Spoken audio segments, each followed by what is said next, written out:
Salut l'équipe, j'espère que vous allez bien. Aujourd'hui on va se retrouver non pas pour une mais deux recettes de rhum arrangé. Hé. Ouh, je suis gelé. Bon ben, on va pas discuter plus longtemps. C'est parti, on y va. À toutes. Alors bon, comme je disais, on va se faire deux cocktails. Un cocktail citron vert, gingembre, avec de la vanille, du sucre, et un autre aux épices, avec un peu de piment. Alors en général on utilise du piment oiseau, hein, de la Réunion. Ça vient d'Asie, de Thaïlande, un truc comme ça.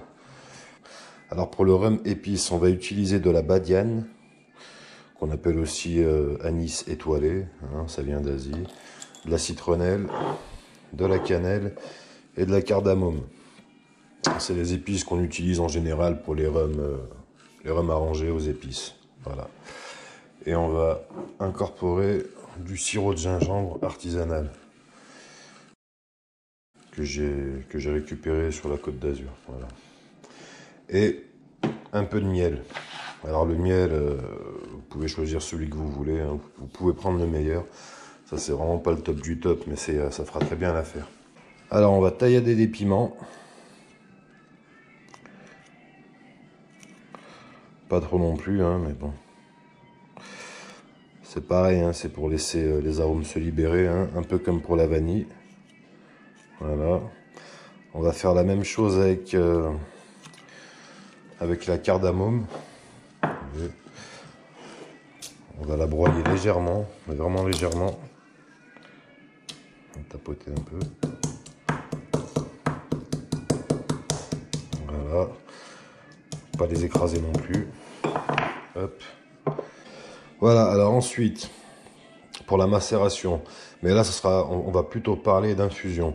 Je vais utiliser ce sachet là, une espèce de sachet à infusion. Et, je vais mettre toutes les épices dedans, avec le piment, tout ça. Sauf la vanille, parce que la vanille on peut la laisser toute seule, tranquille. Et donc si j'ai un ingrédient qui prend le dessus sur les autres, j'aurai qu'à retirer le sachet et réajuster tout ça. Voilà, donc regardez, ça va aller très vite. Hop, on va mettre le piment. On met la badiane, on met un peu de citronnelle, on met un bâton de cannelle, voilà, et on met la cardamome. Donc là on part sur un rhum qui va macérer pendant environ un mois et demi. Donc il faudra goûter environ toutes les semaines pour voir si tout va bien. S'il faut rajouter du sucre ou pas. Là on va surtout mettre du miel, le sucre c'est facultatif. Après c'est en fonction des goûts, vous pouvez en rajouter en plus du miel. Voilà, sans oublier qu'on va mettre du sirop de gingembre qui est déjà bien sucré. Voilà, donc un peu de sirop de gingembre, comme ça. Voilà. Vous voyez, c'est très rapide.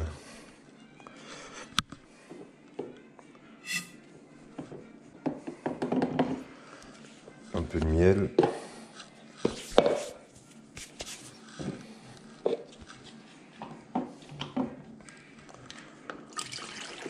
Ajoute un peu de rhum. Comme ceci. Après, vous n'êtes pas obligé de faire comme moi, hein. Vous pouvez tout mettre comme ça dans la bouteille, hein. Moi, c'est vraiment expérimental, hein. Déjà, j'aurais dû mettre ça dans une plus grande bouteille. Avec un plus grand goulot, si vous préférez. Ensuite, on se met la cannelle. Voilà, regardez, ça marche. Faut y aller en douceur. Quand c'est trop étroit, faut y aller en douceur. Ensuite, on va rajouter un peu de sucre.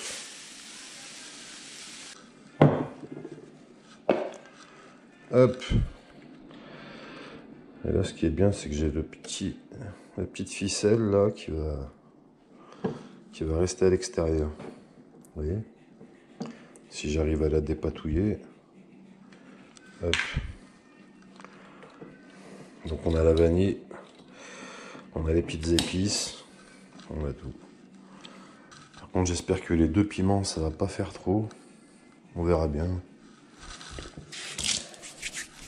J'aurais pu en mettre qu'un. Mais bon, ça va le faire.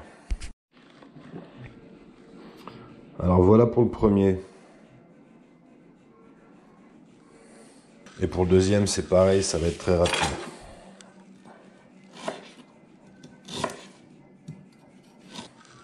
Alors j'ai coupé des gros morceaux, comme ça, si je veux les enlever, ben, je peux les enlever. Hein.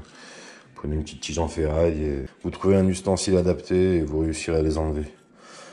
Parce que le gingembre, ouais, faut lui laisser son temps de macération, mais il y aura toujours un moment où il faudra l'enlever. Parce que ça pourrait gâcher votre préparation. Et je vais mettre un citron vert et demi. Alors je vais prendre quelques zestes. C'est pareil, au bout d'un certain temps, les zestes, il faudra les enlever pour éviter l'amertume dans la préparation. Vous épluchez des bouts assez grossiers que vous pourrez ensuite enlever avec, je sais pas, un truc comme ça par exemple. Voilà. Moi, quand j'ai des trucs à enlever, j'utilise ça. Voilà, si le goulot est trop petit, j'utilise ça pour enlever les ingrédients en trop ou qui prennent trop de place au niveau des saveurs.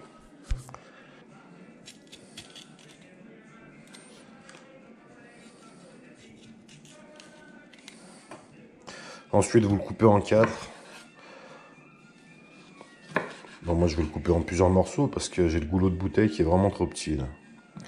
Ça, c'est mal négocié. Si vous arrivez à faire ça proprement, contrairement à ce que je viens de faire, c'est tout à votre honneur. Hop. Alors, le truc, après, c'est de choisir des fruits bien mûrs. Vous voyez, ceux-là, ils sont bien mûrs. D'ailleurs, c'est pour ça que je perds du jus. Ils sont bien mûrs et ils sentent bien bon. Alors je crois que ça vient du Brésil, ça, si mes souvenirs sont bons.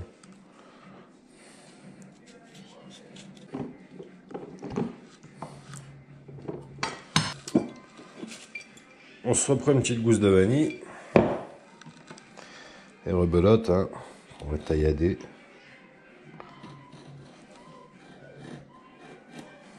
Voilà.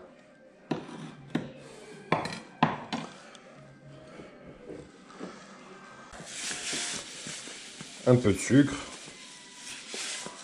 Hop. Et on envoie.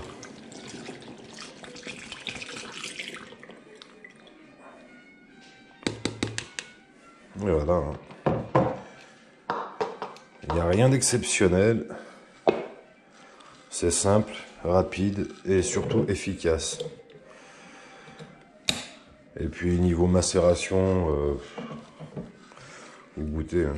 Mais pour les épices, au bout d'un mois, ça peut être bon. Peut-être même avant. C'est à vous de goûter. Et pour le gingembre citron, vous attendez 2 à 3 semaines.